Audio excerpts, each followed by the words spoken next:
पुलंच्या शब्दात शून्यातून विश्व की विश्वातून शून्य.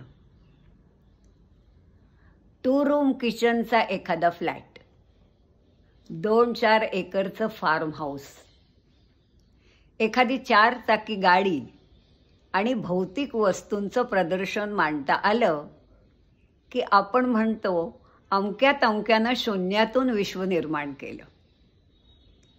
पण जे होतंय काय की सुख मिळेल ह्या आशेने माणूस श्रीमंत होण्यासाठी धडपडतोय, पण सुखी काही दिसत नाही. आपणच म्हणतो की आमच्या लहानपणी खूप मजा यायची, खूप करमायचं, घर भरलेलं असायचं, दिवस कधी मावळायचा ते कळायचंच नाही. मग आता काय झालं? मजा कुठे गेली? एकटं एकटं का बरं वाटतं आणि छातीत धडधड का होते?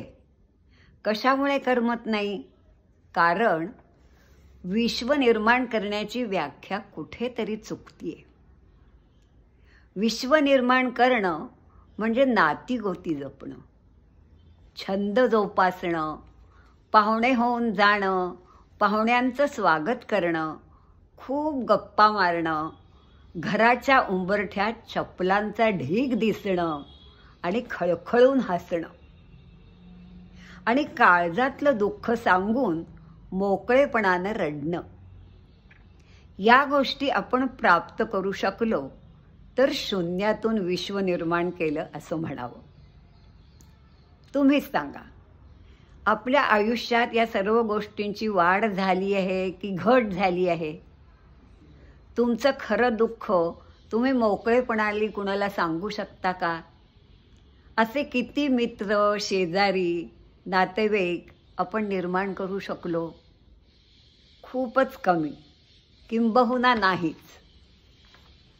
मित्र हो, रजिस्ट्रीच्या कागदांच्या फायली म्हणजे विश्व आहे का? भौतिक साधनांची रेलचेल म्हणजे विश्व आहे?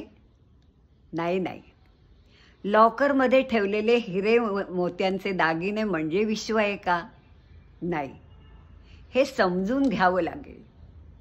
मोठं बनण्याच्या दडपणामुळे आणि मग कामाच्या व्यापामुळे नाती दूर जाणार असतील, इतरांना तुच्छ लेखण्यामुळे आणि अहंकारामुळे माणसं जर जवळ येणार नसतील, दुःख सांगायला, मन हलकं करायला जागाच उरणार नसेल, तर आम्ही शून्यातून विश्व निर्माण केलं का विश्वातून शून्य?